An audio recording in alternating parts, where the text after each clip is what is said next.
tarde, Arthur. Boa, tudo bom? Tudo jóia, né? Fala um pouquinho do seu trabalho, um pouquinho de você. Eu tava te falando, né? Eu falo que você perguntou, eu falo que eu sou artista baiano. Eu nasci no Rio de Janeiro, na cidade da periferia do Rio, São Gonçalo. Sim. E morei 8 anos em Salvador. Morei, tô no meio de uma transição agora entre Rio, São Paulo e Salvador. Só que eu fui pra lá, estudei na Escola de Belas Artes da Bahia. Sim. Antes de me formar, eu já estava participando de algumas exposições, como a própria Bienal da Bahia. Depois fui para São Paulo para participar da Bienal de São Paulo, em 2014. E aí depois disso fui fazendo algumas exposições coletivas. Sim. Como eu te falei antes, eu fui para a Rússia ano passado, fiz minha primeira exposição individual lá, que era mais ou menos uma maneira de contar a história do que era todo o meu trabalho, chamava Caboclo dos Aflitos. Sim. E de onde vem esse nome, Caboclo dos Aflitos? Assim, eu tenho uma pesquisa sobre o caboclo. Sim. Parece simples, mas essa palavra ela pode ser desdobrada de várias maneiras. Desde a questão antropológica, desde as questões espirituais e acho que até passa do sentido de brasilidade, porque eu pesquiso também sobre muitas questões do território da América do Sul, território sul-americano, visões do mundo daqui de baixo, com os ângulos para a América do Norte, para a Europa, para a África. Então tem mais ou menos quando eu falo caboclo, e o Caboclo dos Aflitos é o bairro onde eu morei esses anos em Salvador, que chama o bairro 2 de Julho. Sim. Na Ladeira dos Aflitos. Ah, sim, o bairro dos Aflitos. Aonde tem o Forte dos Aflitos. Exato, tem a igreja dos Aflitos, sim. tem a prisão. Não é uma coisa de polícia? Tem o quartel da polícia, e a estátua da cabocla na frente do quartel da polícia. Sim, eu passei de táxi, o táxi me comentou que era o quartel dos aflitos. O quartel dos aflitos. Inclusive um dos meus trabalhos é o apontamento daquela cabocla, porque ela é a cabocla que representa a mulher na independência da Bahia, na luta da independência da Bahia. Uhum. Uma história bem longa, mas isso também faz parte da minha pesquisa. E ela tá com uma lança na frente da polícia, Sim. do quartel da polícia. Então eu tenho um trabalho bem grande de apontamento dessa cabocla, dialogando com a Igreja Católica, com referências nossas culturais e religiosas. Eu digo sempre, a cabocla passa na frente, ela está com a lança dela na frente do quartel da polícia. Ah, ok, não, bacana. E você formou em Belas Artes aqui? Ou você Não, em Salvador. Em Salvador. Eu fui para lá em 2008 e estudei 5 anos na Escola de Belas Artes, me formei lá. Mas por que essa escolha Salvador? Alguém que sai do Rio, vai para uma cidade diferente, do Nordeste? Eu fui pra lá com 27 anos. Sim. Eu tenho Quem acredita nessas coisas sabe que 27 anos é uma idade de transformação, de mudança e tal. Sim. Eu acho que eu fui meio que chamado, sei lá. Eu vou à Bahia desde os meus 19 anos. Sim. Então era um lugar que eu gostaria de saber mais, de saber muito mais. Era um encantamento que eu não sabia explicar de onde vinha, porque eu não tinha família lá e tal, nem muitos amigos, porque eu ia como turista e voltava nas minhas férias, e morei no Rio esse tempo todo e tal. E aí decidi ir pra lá, era como se estudar na Escola de Belas Artes, ao mesmo tempo viver e transformar, mudar tudo. Jogar minha vida pra lá era diferente de ficar lá pesquisando, sabe? Sim. Eu não queria que isso fosse uma pesquisa sobre a Bahia, eu queria entrar lá e descobrir o que estava em mim, que é de lá. Não, e hoje eu digo pra você que eu sou de lá, porque eu só não estou lá agora, eu tô aqui no Rio, mas esse ano é um ano que, depois que eu voltei dessas exposições, eu tô entre Rio, São Paulo e Salvador. Esse ano eu não sei nem mais onde eu moro, eu tô nesse triângulo assim. E tá bem interessante. Pegando essa deixa que você saiu daqui, mudou para Salvador, mês depois de formado, e você também é um artista da geração, vamos dizer, nova, um artista depois da quebra da ditadura militar, depois de 85. A minha pergunta seria, do meu projeto, ela é mais ou menos o seguinte: eu estou perguntando a posição do artista brasileiro na nossa sociedade atual, em relação aos artistas brasileiros do período da ditadura. Se há alguma diferença de linha de trabalho, de pesquisa ou de foco? Eu acho que tem uma busca. Estou falando não só por mim, mas pelos meus colegas, pelas minhas referências. Sim. Também, porque é claro, você mesmo citou uma coisa, é claro que é referência de Hélio de Sica, de Lígia Clark, isso é óbvio, mas tem também referência de artistas até mais recentes, e acho que acaba sendo uma cadeia assim, de pensamento, porque o que vem para mim mais naturalmente é a Tropicália, por exemplo. Sim. Aí da Tropicália você já entra numa pesquisa de Semana de 22, aquilo que você estava falando de Vila Lobos e tal. Só que tem uma diferença, porque nesse momento agora a gente está vivendo um outro turbilhão de pensamento confuso e transformador também, principalmente político. Sim. E principalmente de comportamento, de tecnologia, de tudo junto. Então é uma coisa parecida, mas eu acho que, pelo menos por uma questão de escolha, às vezes eu sinto falta de não querer, de tentar entender mais o que os artistas de agora acabaram de fazer, porque a gente fala muito de Hélio de Sica, só que eu vejo que tem tem pouca coisa realmente, como eu posso dizer, com referências em Hélio de Sica, um exemplo. Muitas das coisas que ele falava é mais ou menos o que a nossa geração agora está fazendo, só que não é aquilo, não está fazendo exatamente aquilo, entendeu? Eu acho que tem que ter um pouco mais de, pelo menos é uma questão de desejo meu, tem que ter um pouco menos de medo de fazer exatamente aquilo, porque aquilo é maravilhoso. E aquilo não foi feito, ou foi pouco feito, entendeu? Eu tenho uma ideia não só da questão óbvia política, de posicionamento político do mundo, até da onde eu vi, a questão de estudar em escola pública, ser cotista na universidade, mas também de me formar, enfim, trabalhar em lugares importantes, mas também de uma consciência de entender o que você está fazendo aqui, sabe? De mesclar as questões pessoais, de uma eterna busca de identidade, que eu acho que todo artista faz isso, uma coisa de quase espiritual ao mesmo tempo do trabalho, mas sair porque não é só político. Sim. Tem outras coisas aí, né, além dessa...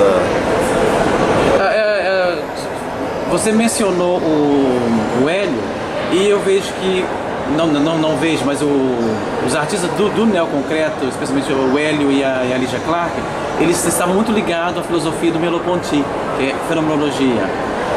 Tem alguma relação? Você tem alguma relação com os trabalhos do Merleau-Ponty?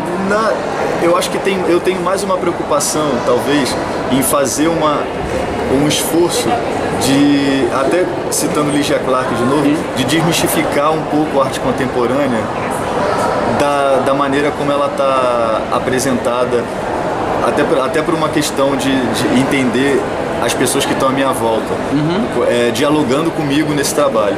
Então eu acho que mais do que essas questões, tem uma vontade de quebrar alguns padrões da arte contemporânea em si, de tirar um pouco aquilo que era intocável e deixar transparecer que, de repente, Lígia Clark me fala que todo mundo no futuro vai ser artista. Eu acho que eu dialogo com essas possibilidades de ser menos artista, ou de fazer uma obra que não é necessariamente uma obra de arte, de entrar nas questões da vida, do sexo, da espiritualidade, experiências, sabe? O tempo todo experiências. Muita gente fala de relacionais agora, né?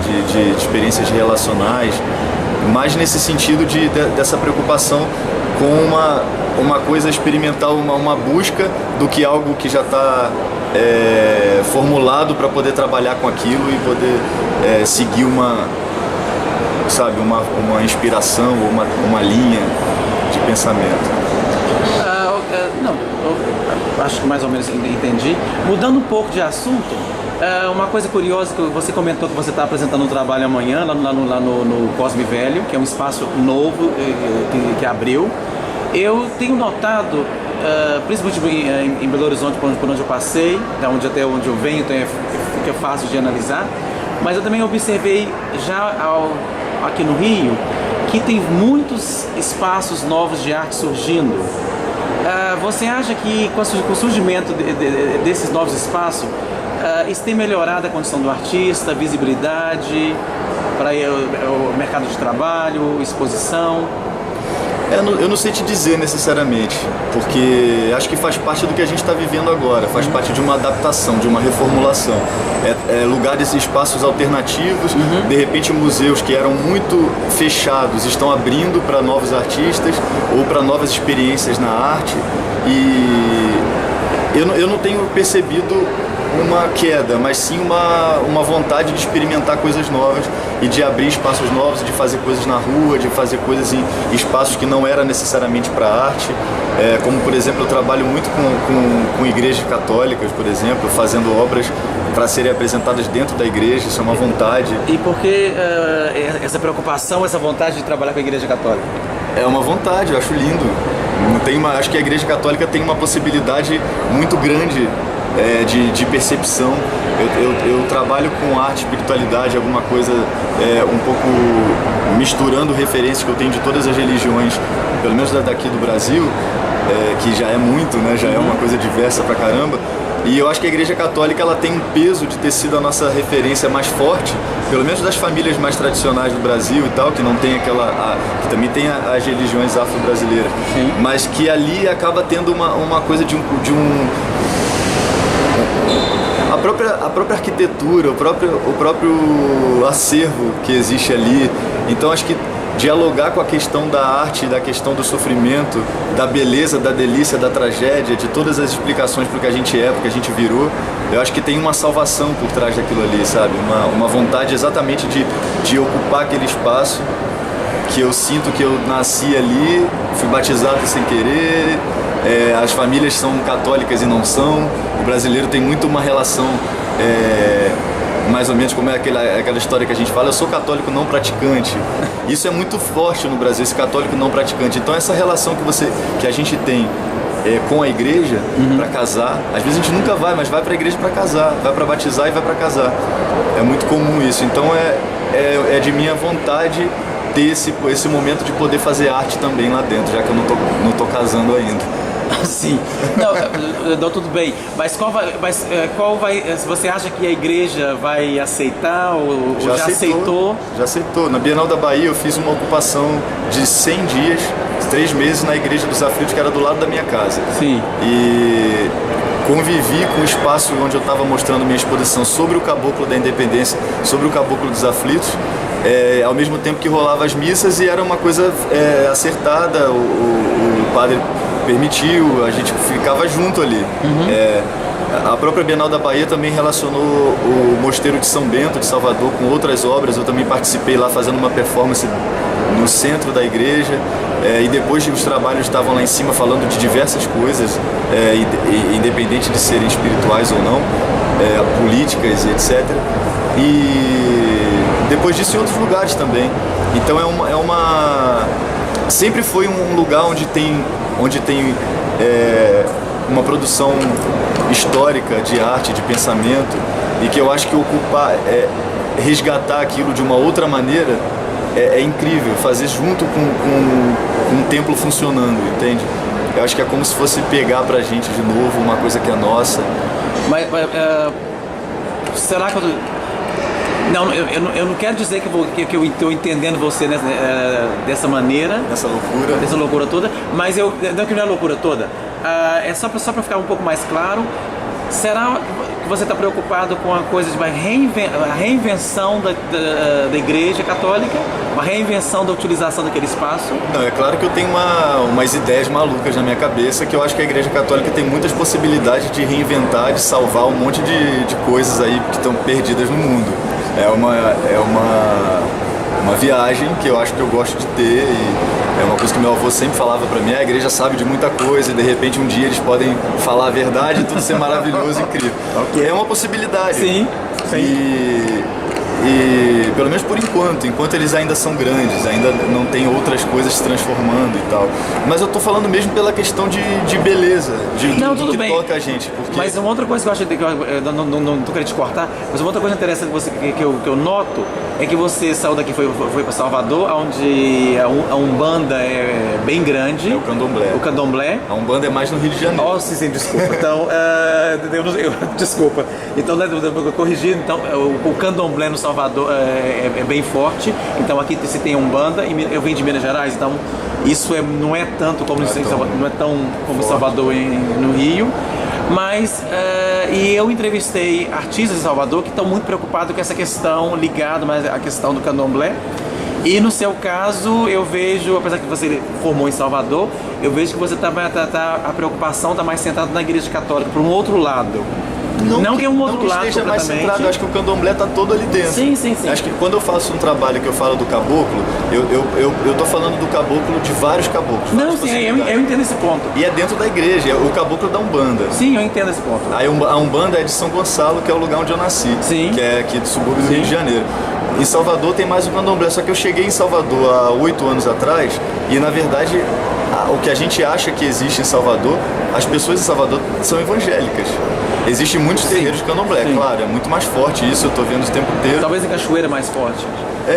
Tem lugares que tem mais presença de terreiros e amigos que são do Candomblé e tal. Sim. Mas eu não tenho nenhuma religião, mas eu tenho amigos de todas as religiões e tenho interesse por todas. É uma fonte não só de pesquisa, mas de como desenvolvimento pessoal, de espiritualidade, de questionamentos. E não é uma questão só de que eu estou pesquisando para fazer meu trabalho.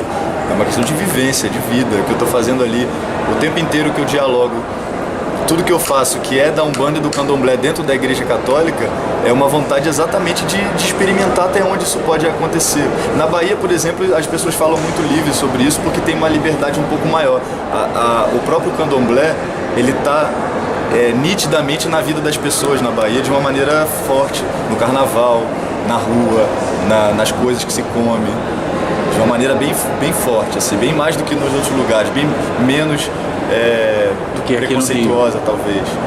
Não, sim, de repente devido ao alto nível, no alto nível vai estar o número um alto nível da população negra, pode ser? Sim, claro, sim. Com certeza. Até os movimentos afro do samba reggae, dos blocos afro dos anos 80, aquela força toda que ficou um pouco, né, com o decorrer da história, às vezes cai um pouquinho, questões políticas e preconceituosas todas, não vou nem entrar nesse detalhe, mas é incrível descobrir aquilo vivendo lá e sendo aquilo ali. E pegando essa mistura toda de religiões e do seu trabalho, de cidades, de experiência daqui do Rio, experiência de Salvador, chego, eu acho que na questão delicada, a minha questão chave, onde eu questiono a existência da arte brasileira. O que seria a arte brasileira? Se existe uma arte brasileira? O que é essa brasilidade? Porque você também já apresentou trabalhos lá fora, já apresentou trabalhos na Holanda ano passado. Na Holanda, na Rússia. E na Rússia. Então, claro, quando você chega, é um artista brasileiro. E nesse caso, o que é uma arte brasileira? É engraçado porque você falou disso, né, de levar um trabalho para fora. Foi minha primeira experiência. Foi bonito, assim. Eu fui para lá com o coração aberto e com muita vontade, muito feliz de experimentar pela primeira vez fazer uma poesia. E é claro que isso vai um monte de coisa de vontade de falar de brasilidade. É claro que, como eu te falei antes, abre um pouco por uma vontade de generalizar isso, de falar da América do Sul. Só que a gente tem um problema também de expandir muito para a América do Sul. Acho que a gente no Brasil fica muito só o Brasil. A gente não conhece muito dos vizinhos, dos outros países daqui da América do Sul. Mas é uma...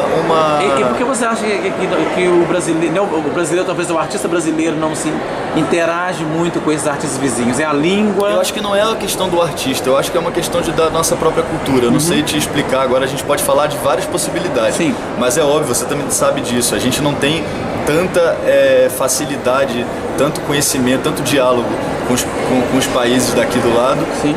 como a gente tem com Portugal, com a França, talvez até com os Estados Unidos, uma questão provavelmente de uma cultura forçada, sei lá, do capitalismo, não sei. É coisa que a gente pode conversar, eu não sei te dizer certamente. Mas essa questão de uma busca de brasilidade, eu acho que é óbvio que está forte no meu trabalho. Eu estou o tempo todo falando disso por uma questão pessoal, de gosto, de prazer, de querer me entender, querer entender isso aqui, essa bagunça. Claro que é uma opção mostrar o prazer, a dor. A gente tem muito tudo. A gente tem isso em... Isso é bem barroco. Eu gosto. Isso é bem barroco, prazer e dor, sim. Eu gosto, inclusive, desse drama.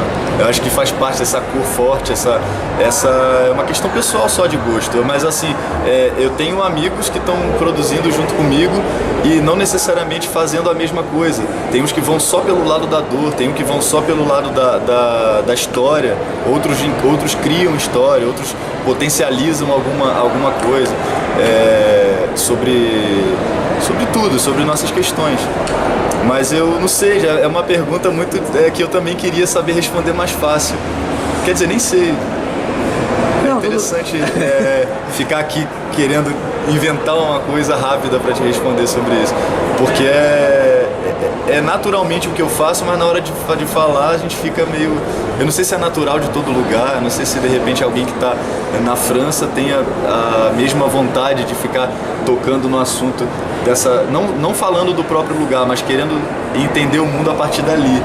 Eu acho que a gente aqui tem essa coisa da arte brasileira o tempo todo mostrando e potencializando nosso ângulo daqui, né?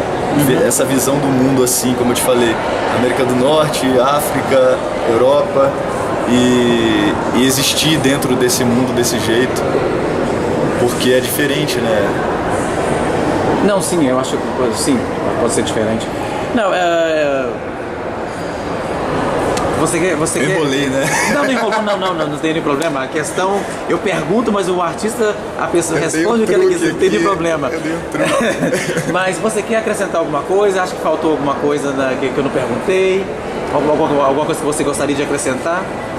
Me ajuda, você acha que eu podia acrescentar mais? Não, eu falo não só nessa questão, mas talvez em geral, alguma coisa que você acha que faltou, que você gostaria de estar explicando melhor, acho que tá...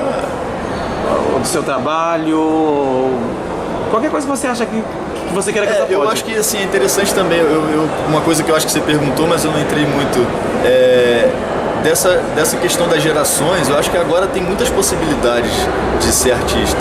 Não que seja fácil, muito pelo contrário, eu acho até que é difícil, mas você pode ser professor e ser artista, você pode ser vendedor e ser artista. Mas isso sempre foi possível? Eu não sei te dizer. Sempre foi? Professor sempre, a maioria dos professores de arte sempre... sempre foram artistas e professores de arte. Mas agora você pode fazer outras coisas para poder viver e também ter uma produção. E eu acho que é interessante, que é uma coisa que eu exploro muito desde antes mesmo das redes sociais, que você não tem mais você precisa cada vez menos de uma coisa oficial para mostrar o que você está produzindo. Por exemplo, eu não dependo do jornal, eu não dependo da revista, eu não dependo de alguém escrever um texto oficial sobre o que eu estou fazendo.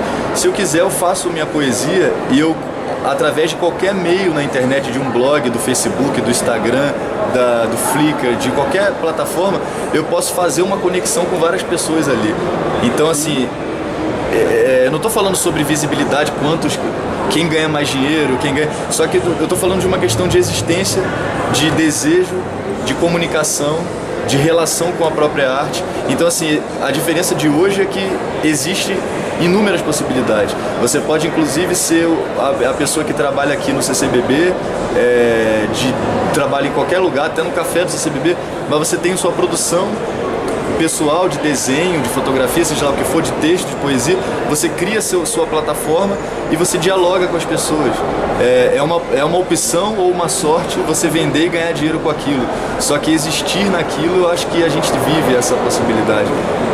Voltando ao que Lygia Clark falava e que eu acho incrível e que eu acho que é uma das coisas que eu gosto de pensar sempre. De repente chegar num lugar da arte e fazer um ritual meu espiritual dentro daquele lugar, dentro do museu. E de repente chegar no templo religioso com uma igreja e fazer uma performance artística ali dentro. Então isso é um desejo, sabe? Isso é uma coisa que eu tenho experimentado e tenho tido experiências muito boas ficcionando isso. Quando você fala disso aí, eu sempre questiono eu mesmo que os museus viraram igreja. E as igrejas antigamente eram museus. Mas hoje a igreja virou museu e o museu virou igreja. Porque quando as pessoas vão visitar uma exposição, tem uma fila e sai de uma coisa na outra. Eu vejo que muita gente faz peregrinação de Nova York para Veneza, de Veneza para Atenas, de Atenas para Kassel e vai para Basel. Pode ser uma grande moda, né? Uma grande coisa forte no mundo, falar sobre arte, ver, fazer essas rotas. Mas antigamente a religião fazia isso. A religião fazia isso. Então as pessoas iam visitar a Santa Maria dos Milagres lá na Bahia. Hoje vão visitar uma exposição. Hoje tem uma rota de Escovino lá na Bahia e no lugar de ver. E tem uma rota de bienais também, né? Também. Que isso está virando uma pesquisa pessoal, não só de pessoas que estão ligadas à arte, mas nem só de colecionadores, mas de pessoas que estão fazendo isso. Eu chamo isso de peregrinação artística. É interessante. Porque eu vejo isso, que o museu já tomou o lugar há muitos anos. Ele está vindo mais, tomando o lugar da igreja. E as obras de arte, os artistas viraram coisas sagradas. O que antigamente a igreja tinha. Vou até anotar isso que você falou, porque eu acho que eu vou usar na minha pesquisa, que eu não tinha pensado por esse. E coloca os créditos que eu te falei isso. Bonito. Mas é porque quando eu fazia o meu mestrado, eu fiz uma pesquisa a respeito dos museus e eu sempre questionei esse lado, que eu vejo que o museu está cada mais dia pegando o lugar da religião. E tem uma coisa popular de todos os lados. Como você não mora aqui no Brasil, eu vou te contar uma experiência que eu tive agora semana passada. Eu fui no MASP e fui ver uma exposição lá de Toulouse-Lautrec, que eu amo. E aí, de repente, eu tava com um amigo incrível, um artista incrível. E a gente emocionado ali, eu principalmente, né? E de repente, a exposição estava lotada. Tinha muita gente fazendo selfie na frente dos quadros, das pinturas e um monte de foto assim do lado das pinturas preferidas e um olhar um pouco descuidado, mas assim uma coisa. Aí eu voltei para casa me questionando, porque eu acho isso bom e ruim ao mesmo tempo. Eu não sei te dizer o que eu acho ainda disso. Eu só sei que é interessante a gente estar vivendo esse meio. A gente está vivendo esse meio porque os jovens agora têm a possibilidade de dizer a hora que eles quiserem, eles colocam Toulouse-Lautrec aqui e te respondem o que é na hora. Se eles não quiserem, eles também não fazem. É muita informação, muita possibilidade. E ao mesmo tempo eu fico assim meio saudoso. Mas fica um pouco banal também, porque se eu só olhar ali, daqui a 5 minutos eu esqueço. Eu também fiquei assim, fica banal, mas eu fiquei assim, eu queria ao mesmo tempo que eles tivessem a mesma emoção que eu estava sentindo e pensando assim, mas por que eu tive tanta informação e por que eu gosto tanto desse artista? Por que eu conheço tanta coisa? E também por que eu tô querendo que os outros tenham o mesmo conhecimento que eu? Será que eles não podem saber de outras coisas? Enfim, eu acho que a gente está vivendo uma revolução agora. O tempo não é de ninguém, é tudo muito difícil. E eu acho que o bom é chegar em casa depois de uma exposição dessa e pensar nisso. A imagem daquele menino fazendo aquela selfie, eu achar aquilo bom e achar ruim e depois me culpar por estar achando uma pena. Porque no início eu falei, poxa, que pena. Eu queria que ele ficasse emocionado do jeito que eu e meu amigo estamos aqui vendo esse trabalho, essa obra importante. Ele nem vai saber o que é aquilo. Mas se ele quiser, ele pode entrar. Mas ele não vai entrar. Não, mas não precisa também. E aí de repente alguém fala que precisa, sabe? Eu não sei, eu não quero ser pessimista em momento nenhum, mas também não. Eu gosto de ficar com essa dúvida e fazer com que isso seja uma inspiração para o meu próprio desenvolvimento como artista, sabe? Eu vou só adicionar alguma coisa nisso que você falou do selfie. Eu estava na Igreja do Bonfim no domingo e estava todo mundo, a maioria das pessoas estavam rezando, ajoelhadas. Eu não queria fazer, eu não quis fazer foto, eu cheguei, me sentei, fiquei observando, eu rezei um pouco. E tinha uma mulher com uma saia curtíssima, com o marido, e ficaram o tempo todo fazendo selfie em frente ao altar. Eu achei aquilo um absurdo. Porque eu pensei, gente, mas não tem tanto lugar para você fazer selfie, por que eu vou fazer um selfie em frente ao altar? Faz o selfie lá no final, faz o selfie lá na porta. Não, mas ela ficou fazendo selfie lá, fazia com óculos escuros, não sei mais o que. Mas é porque eu acho que as pessoas, devido por um lado, elas estão perdendo, no meu ver, também essa noção acho de que espaço. Tudo é novidade ainda, a gente está meio que se adaptando, a gente não sabe para onde que isso vai, então é uma maneira da gente pensar. Sim, eu pego isso que eles estão pensando, mas por um lado eu acho que você falou, é tudo novidade, e eles estão se perdendo nesse ponto, e acabam não se questionando isso que você questionou também, porque você falou que por que ele não está lá emocionado, eu ia questionar. Mas assim, por que não está emocionado é uma questão, mas uma questão de até 10 anos atrás, ninguém estaria lá, entende? Há 10 anos atrás, mais ou menos, pouquíssimas pessoas estariam ali. Então, pessoas ligadas virou moda. Não sei se virou moda, não sei se é uma questão você coloca de no educação. Facebook, eu estive lá, eu assisti isso, entrei na fila. Mas qual é a vontade? Será que se existe uma vontade de que todo mundo conheça Toulouse-Lautrec? Que isso seja uma coisa acessível para todo mundo e é um artista tão importante, e aí será que é possível? Será que é possível todo mundo ir para lá com a mesma emoção que eu tive? Ou será que de repente a gente pode começar a fazer selfie e depois chegar a entender? Ou será que a gente vai ficar sempre assim desse jeito? Será que importa realmente que todo mundo conheça Toulouse-Lautrec? Eu não sei, eu tenho um amigo que sempre faz foto de quase toda coisa que vê. E aí eu pergunto, o que é aquilo na foto? Ele não sabe o que é aquilo. Porque virou automático fazer uma foto. Então, mas é foto, eu imagino, eu não sei, eu só faço foto ultimamente de coisas que eu sei que estou fazendo foto. Eu faço bastante, né? Fazer uma selfie. Eu vou fazer depois eu vou fazer uma selfie nova. Vou fazer uma selfie da agora na entrevista. Aqui, mas uma coisa que eu quero perguntar, uma coisa para mim que eu observei também aqui, talvez essa é uma observação minha banal, uma observação pessoal. Eu vejo que tem muita artista trabalhando com performance. Virou moda trabalhar com performance no Brasil? Virou. Porque eu vejo um monte, eu só encontro artista que faz performance, performance. Eu acho interessante, quando eu entrei na Universidade Federal da Bahia, eu estava pesquisando, queria aprimorar minha pintura, eu pintava. Sim. Desenhava, pintava e estava no início da minha pesquisa. Só que eu acho que de repente, ao mesmo tempo que eu estava aprimorando uma técnica específica que era de pintura, eu também estava estudando filosofia, muitas coisas de questão de história da arte contemporânea, discussões atuais, conhecendo artistas novos, virando amigo de Aísio Heráclito, de Edu Oliveira, de Zé Mário, de vários artistas importantes da Bahia que, além de conhecer, além de admirar o trabalho, de me influenciar totalmente, eu acabei virando amigo desses caras. Então isso, eu acho que a performance, ela é uma possibilidade de você discutir arte contemporânea de uma maneira intensa, porque ela pode ser muita coisa. Ela ainda não é uma coisa fácil de explicar, ainda tem gente desenvolvendo a arte da performance de diversas maneiras, para vídeo, para fotografia, uma performance mais teatralizada, uma performance mais voltada para dança, outra mais simples, outra relacional, outra... Então, assim, ela é fascinante por essas possibilidades. Mas não é nova, a performance ela já existiu nos anos 60, 50? Sim, mas é nova. Nos 60, 50 é uma coisa praticamente nova. Não é muito nova. Só que assim, ela, na verdade, ela dentro das pesquisas, ela é muito mais anterior, porque se você está dentro de uma questão de ver aonde a arte entra na vida, ela é dos homens primatas, ela é dos índios, ela é aonde a espiritualidade, a arte, está tudo junto. E a performance já existe ali, na dança, nos rituais. Eu adoro, por exemplo, ir para a igreja católica, principalmente para o Mosteiro de São Bento, e ficar lá me deliciando com aquela performance que acontece ali, aquele canto junto com a roupa, junto com tudo, os objetos. Eu não sou católico. Eu tô dizendo para você, parece que...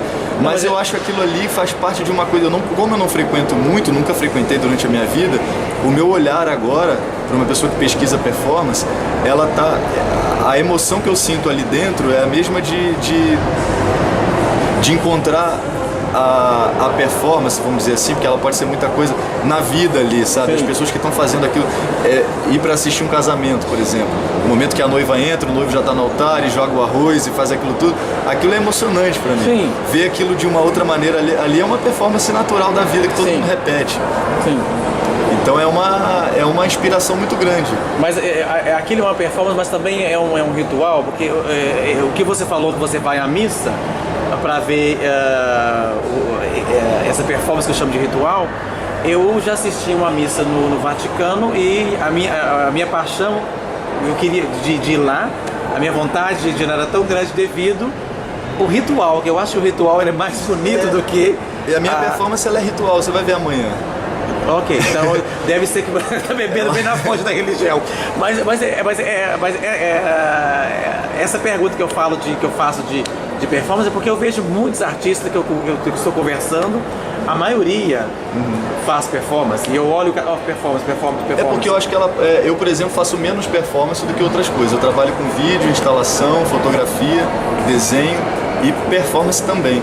E eu acabo, eu faço menos performance do que essas outras coisas que eu citei.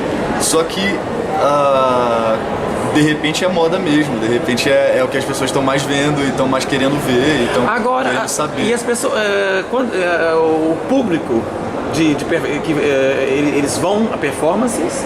Sim. Eu justamente acho que é por isso que tem uma demanda maior, porque o público aumentou também. Porque de repente deve ser porque essa coisa do tocar, de ver ao vivo.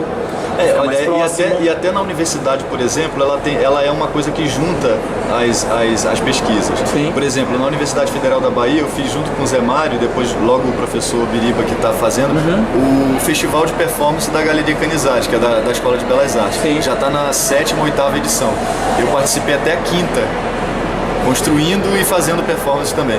Então, assim, era um lugar que eu observava que todo mundo estava junto, pelo menos as pessoas da faculdade de dança, música, teatro e belas artes estavam produzindo uma coisa única ali dentro. Sim. Cada um com a sua prioridade de vontade, de experiência, mas era um momento incrível. Então acho que isso também conta. Isso também faz com que a performance esteja na moda, como você falou, porque ela é uma possibilidade de envolver pessoas de várias pesquisas diferentes. Sim. Não só a gente está falando aqui de artes visuais. Sim. Mas pessoas que pesquisam dança o tempo inteiro estão dialogando. E também é uma performance. Não, tudo é performance. Tudo pode ser performance. Sim. Só que ela tá se juntando, sabe? Tá dialogando, tá criando diálogos e é interessante. Não, interessante. Eu acho que vou ter que pensar meu trabalho agora dentro de performance. Vai ser meu próximo trabalho. Não, mas obrigado pela entrevista. Acho que foi